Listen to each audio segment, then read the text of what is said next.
Hi viewers, আপনারা সবাই কেমন আছেন? আপনাদের সবাইকে আমার নীলপুরি বিনোদন থেকে আরও একবার স্বাগতম। তো ভিউয়ার্স, আমি আপনাদেরকে আজকে দেখাবো মাইলস্টোন স্কুল অ্যান্ড কলেজের ভিতরে যে দুর্ঘটনাটা হয়েছিল, সেখানে কিছু অমানবিক কাজ হয়েছিল, অমানবিকতা করেছিল কিছু লোক। তো সেই বিষয়ে আমি আপনাদেরকে আজকে কিছু ভিডিওতে দেখাবো, আর আমরা পাইলট সম্বন্ধেও কিছু তথ্য জানবো।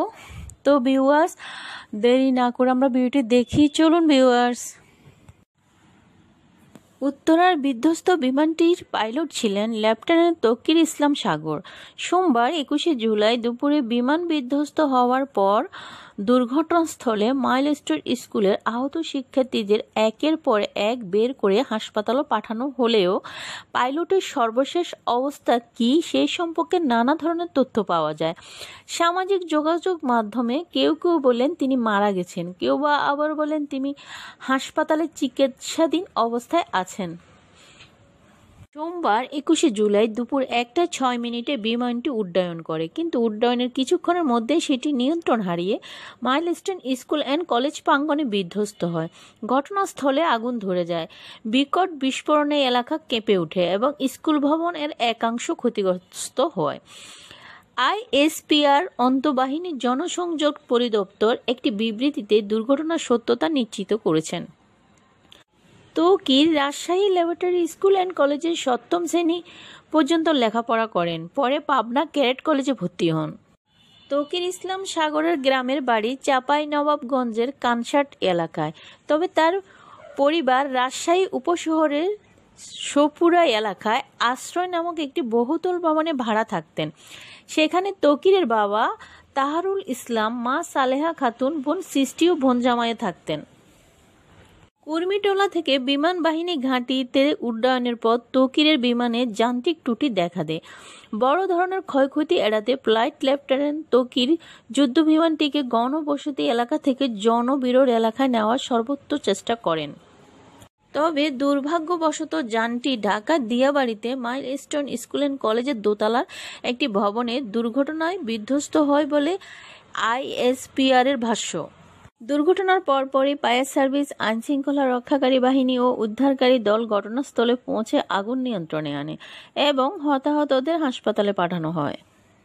প্রশিক্ষণের চূড়ান্ত ধাপে সোমবার F-7 বিজিআই জঙ্গি বিমান নিয়ে একাকী আকাশে উড়েছিলেন তৌকির, কিন্তু তার বিমান উত্তরা মাইলস্টোন স্কুল অ্যান্ড কলেজের একটি ভবনে বিধ্বস্ত হয়। বিধ্বস্ত হবার পরপরই আগুনের গোলায় পরিণত হয় বিমানটি। বাংলাদেশের ইতিহাসে অন্যতম বড় এক বিমান দুর্ঘটনা। প্রায় অন্তত 20 জনেরও অধিক শিক্ষার্থী, শিক্ষক ও অভিভাবক এতে মারা যায়। শেষ মুহূর্তে বিমান থেকে প্যারাশুট নিয়ে বেরিয়ে এলেও বাঁচতে পারেনি ফ্লাইট লেফটেন্যান্ট তৌকির। ঢাকা সিএমএইচে নিয়ে যাওয়ার পর তার মৃত্যু হয়। এদিকে কলেজ ক্যাম্পাসে যুদ্ধ বিমান বিধ্বস্তের ঘটনায় দগ্ধ চিকিৎসাধীন শিশুদের নিয়ে সংখ্যা বাড়ছে অভিভাবকদের। বেশিরভাগ শিশুরাই পোড়ার ক্ষত অনেক বেশি। এসব পোড়া যখন শুকাবে তখন টান পড়বে। এমন দগ্ধ রোগীদের বাঁচানোর বেশ কঠিন। এই জন্য ভুক্তভোগীর পরিবারগুলো তাদের সন্তানদের জন্য দেশবাসীর কাছে বরাবর দোয়া চাইছেন। জানা গেছে, দুর্ঘটনার পর ইতিমধ্যে অন্তত শতাধিক শিক্ষার্থীকে উদ্ধার করে চিকিৎসার জন্য বিভিন্ন হাসপাতালে পাঠানো হয়েছে।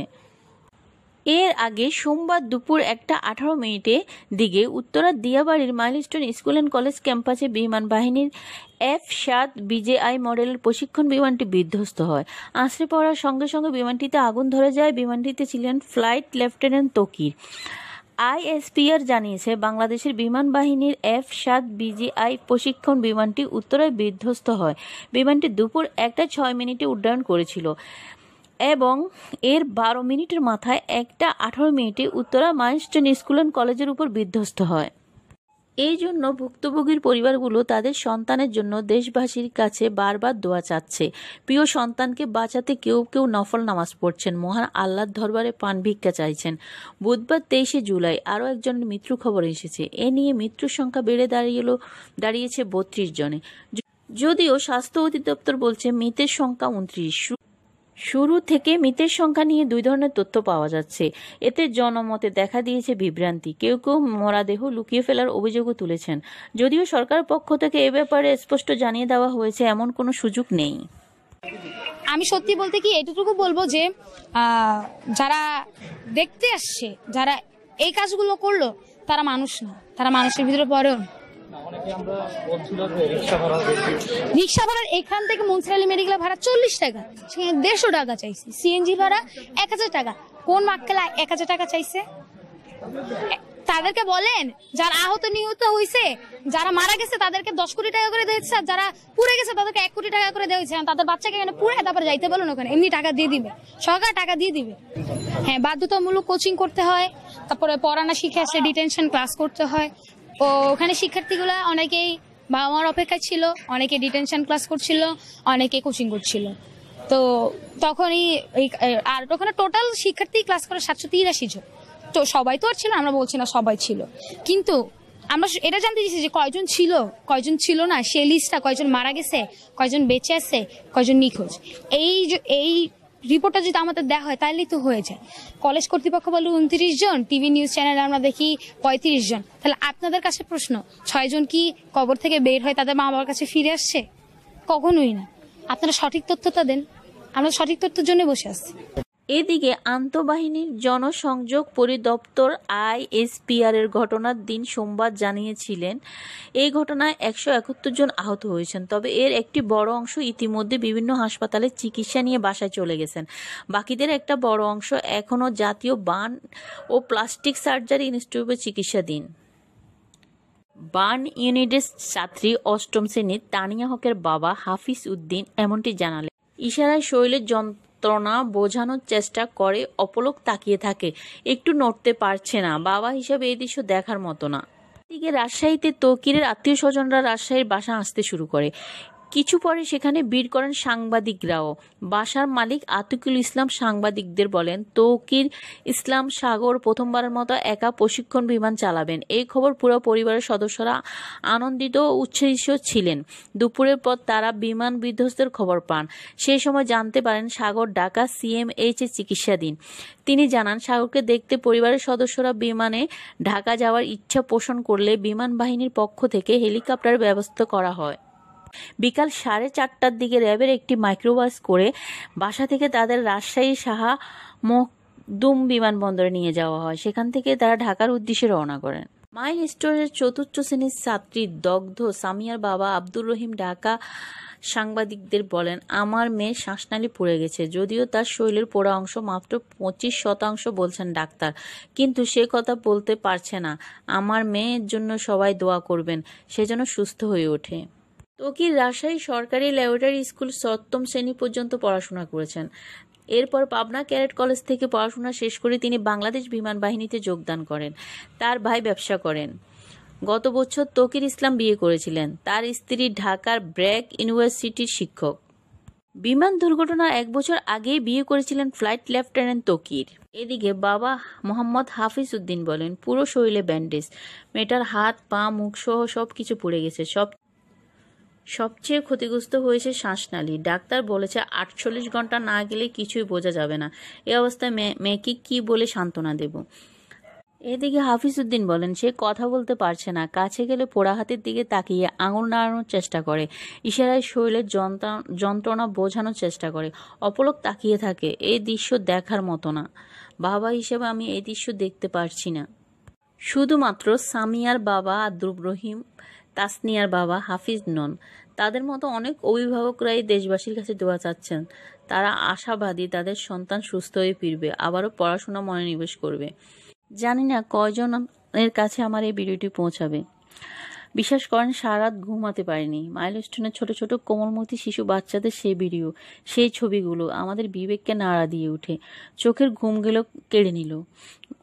আজকে কয়েকদিন ধরে ফেসবুক আইডি বলেন, ইউটিউব বলেন, সব জায়গাতে ছোট ছোট বাচ্চাদের বিভৎস ছবি দেখলে খুবই খারাপ লাগে। একজন মা হয়ে এসব আর দেখতে পারছি না। একবার ভাবুন, এই বাচ্চাগুলো যদি আপনাদের সন্তান বা আপনাদের ভাই অথবা বোন হয়, তার করুণ বিভৎস পুড়ে যাওয়া জলছানো ছবি ভিডিও ফেসবুকে ঘোরাঘুরি করছে, আপনার কাছে কেমন লাগবে?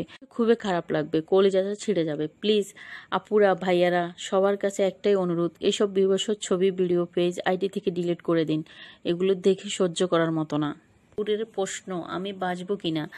জাতীয় বার্ন ও প্লাস্টিক সার্জারি ইনস্টিটিউটে যারা চিকিৎসাধীন বেশিরভাগ শিশুই, এদের 8 জনের অবস্থা আশঙ্কাজনক রাখা হয়েছে আইসিইউতে। বাকিদের অবস্থা তেমন উন্নতি নেই, ফলে সেই অভিভাবকরাও উদ্বেগ ও শঙ্কায় আছেন। 34 বছরে বাংলাদেশ বিমান বাহিনীর 32টি বড় বিমান দুর্ঘটনা। সবচেয়ে বড় দুর্ঘটনা হলো এটি। বিমান বাহিনীর বেশিরভাগ দুর্ঘটনা প্রশিক্ষণ চলাকালে ঘটে, যা PT-6-130L 39 বা F-7 টাইপের বিমানের ক্ষেত্রে বেশি দেখা গেছে। প্রায় প্রতি দশকের ফ্লাইট ক্যাডেট লিডারদের প্রাণহানি ঘটেছে। এর মধ্যে 1991 সালের ঘূর্ণিঝড়ে ছিল সবচেয়ে বড় ট্র্যাজেডি। একদিনে 44টি বিমান বিধ্বস্ত হয়। উত্তরার এই দুর্ঘটনার তালিকাও বিরল ও ভয়াবহ। রোগীদের মধ্যে সর্বশেষ বুধবার বিকেলে জানিয়েছেন হাসপাতালটির পরিচালক অধ্যাপক নাসির উদ্দিন। তিনি জানিয়েছেন, এখানে চিকিৎসাধীন 44 জনের মধ্যে 8 জনের অবস্থা ক্রিটিক্যাল, মানে খুব বেশি ভালো না। তাদের বাঁচা মরা এখন পুরোটাই উপরওয়ালার হাতে, তবে চিকিৎসকেরা আপ্রাণ চেষ্টা করে যাচ্ছেন। প্রতিটি আক্রান্ত শিশু সুস্থ হয়ে ফিরে আসে। তাদের চিকিৎসা মঙ্গলবার রাতে সিঙ্গাপুর থেকে একজন চিকিৎসক ও 2 জন নার্স ঢাকায় এসেছে। সেই চিকিৎসক নানা পরামর্শ দিচ্ছেন। এদিকে মাইলস্টোন কলেজ অ্যান্ড স্কুলে সেই দুর্ঘটনায় শিক্ষার্থীরা খুবই ক্ষুব্ধ। কেউ কেউ লাশের সঠিক সংখ্যা জানাচ্ছে না সরকারিভাবে। আবার এখানে যারা দোকানদার ছিল সেদিন একটু পানির জন্য পড়া রোগীদের জন্য পানি কিনতে যাওয়া, সে 100 টাকার পানি 600 টাকা বিক্রি করেছে। 50 টাকার রিক্সা ভাড়া, কেউ কেউ 1000 টাকা নিয়েছে। এভাবে আমাদের বাংলাদেশে সময় সুযোগ বুঝে লাভ করা হয়। এ নিয়ে শিক্ষার্থীরা অনেক ক্ষুব্ধ। আসলে আমাদের চরিত্রটা কবে যে পরিবর্তন হবে, আমরা যে কবে ভালো হব, একমাত্র আল্লাহ পাকে বলতে পারে। দুর্যোগের সময়, বন্যার সময় দেখবেন মোমবাতি, নৌকার ভাড়া, তারপর যে কোনো কিছু, সব কিছুর অতিমাত্রায় দ্বিগুণ দাম হয়ে যায়। ঠিক যে কোনো দুর্যোগের সময় সব কিছুর দাম অতিরিক্ত হয়ে যায়। যেমন বাংলাদেশের রোজার সময় সব কিছুর দাম বাড়তি হয়ে যায়, আর বাইরের দেশে সেগুলোর দাম কমিয়ে দেওয়া হয়। আমাদের দেশের সব জায়গাতেই দুর্নীতি, পদে পদে দুর্নীতি। তো এইসব বিষয় নিয়ে স্কুলের ছাত্রর মুখে আমরা কিছু কথা শুনবো। আসলে কেন, সে কি বলতে চাচ্ছে। আসলে মজন মাইলস্টোন স্কুল অ্যান্ড কলেজের একজন শিক্ষার্থী, সে কলেজের শিক্ষার্থী, ইন্টার ফার্স্ট ইয়ার পরে। আমরা তার মুখে কিছু কথা শুনবো। চলো বিয়াস। কলেজ কর্তৃপক্ষ বলে 29 জন, টিভি নিউজ চ্যানেলে আমরা দেখি 35 জন। তাহলে আপনাদের কাছে প্রশ্ন, 6 জন কি কবর থেকে বের হয় তাদের মা বাবার কাছে ফিরে আসছে? আপনারা হয়তো দেখছেন একটা বাচ্চা দৌড়াচ্ছিল, এতটুকু মেবি 3তেই পড়ে, দৌড়াচ্ছিল, পুড়ে গেছিল। সে বাচ্চাটাকে কেউ পানি না দিয়ে সে বাচ্চার ভিডিও করতেছে। সে বাচ্চাটাকে ভিডিও করলে কি আপনার খুব লাভ হবে? সে যে আপনার সন্তানের জায়গায় থাকতে আপনি ভিডিও করতে পারতেন দাঁড়ায়। আর আপনারা যে 40 টাকার পানি 600 টাকা করে বিক্রি করলেন, আপনাদের ব্যবসায় কি এমন মানে ইয়া হয়ে গেছে, লাভ হয়ে গেছে যে ওই দিনই করতে হইলো? তাদেরকে বলেন যারা আহত নিহত হয়েছে, যারা মারা গেছে তাদেরকে 10 কোটি টাকা করে দিয়েছে, আর যারা পুড়ে গেছে তাদেরকে 1 কোটি টাকা করে দিয়েছে। তাদের বাচ্চাকে এখানে পুড়ে তারপরে যাইতে বলুন, ওখানে এমনি টাকা দিয়ে দিবে, সরকার টাকা দিয়ে দিবে। আপনারা একটা কাজ করেন, আমি বিমান বাহিনীর সাথে কথা বলি, বিমান বাহিনীর লোকটা ভিতরে আছে, আমরা গেটটা একদম ভেঙে দিই, গেটটা ভেঙে দিয়ে এখানে বেঞ্চ টেঞ্চ সব দিয়ে দিই, মুড়ি চানাচুর যার যেটা পছন্দ সব এনে দিব, ওরা বসবে। বিমান বাহিনী বলবো আরেকটা প্লেন ক্র্যাশ করেন, ভিতরে আমরা শিক্ষার্থী রাখতেছি, আপনারা এবার দেখেন ছোট বাচ্চাদেরকে নিয়ে কেমন লাগে। তখন বুঝবেন ট্রমা জিনিসটা কি, বাচ্চারা দেখে কি শিখতেছে। আপনারা দেখাইতে আসছেন কি বাচ্চারা শিখছে, বাচ্চারা কি শিখতেছে? কয়েকজন বললো যে আমাদের বাচ্চারা শিখতেছে, কি শিখতেছে? এনে শিখার কি আছে? জামাত শিবির বিএনপির লোকজন এখানে আইসা, আর ভাই এখন কি এখানে হাত দেখানোর সময় আছে? তুমি কি দেখাইতেছো যে হ্যাঁ আমি শোক জানাইতে আসি? এখানে তো এগুলো দেখানোর সময় না। আপনারা সাইড দেন, আপনারা সরা, আগে বাচ্চাগুলোকে বাঁচান, তারপর আপনার পরিদর্শন করতে আস। কিন্তু ওই দিনই কেন পরিদর্শন করতে হবে? আর এখন কি যে পরিদর্শন, এখানে কি পার্ক খুলে রাখছেন আপনারা? আমরা কি পার্ক খুলে রাখছি? আমরা স্টুডেন্ট, আমরা কলেজ। আপনাদের কি মতামত? আসলে যারা এই দুর্নীতির সাথে জড়িত, যারা সেদিন এই কোমলমতি শিশুদের জন্য একটু পানি আনতে গিয়ে যারা 100 টাকার পানি 600 টাকা বিক্রি করেছে, তাদেরকে এই বাংলার মাটিতে বিচার হওয়া দরকার। আমার ভিডিওর কমেন্ট বক্সে গিয়ে কমেন্ট করবেন কিন্তু ভিউয়ার্স। আর আমার ভিডিওটি যদি ভালো লেগে থাকে প্লিজ আমার চ্যানেলটি সাবস্ক্রাইব করে দেবেন, পাশে থাকা ঘন্টা বাজিয়ে দেবেন যেন আমার নতুন ভিডিও দেওয়া মাত্রই আপনারা পেয়ে যান। যারা আমার পুরাতন ভিউয়ার্স অলরেডি আমার চ্যানেলটি সাবস্ক্রাইব করেছেন তাদেরকে অসংখ্য অসংখ্য ধন্যবাদ ভিউয়ার্স। তো আপনাদের মাঝে ফিরে আসবো বিনোদনের সব নিত্য নতুন ভিডিও নিয়ে নীলপরি বিমান থেকে। সে পর্যন্ত আপনাদের সবার ভালো থাকা, সুস্থ থাকা কামনা করে আজকের মতো নীলপরি বিনোদন থেকে এখানেই বিদায় নিলাম। আল্লাহ হাফেজ ভিউয়ার্স। আমাদের ভিডিওটি ভালো লাগলে লাইক কমেন্ট করে আপনার মতামত দিন। সাথে থাকার জন্য সাবস্ক্রাইব করুন এবং বেল বাটনটিতে ক্লিক করুন।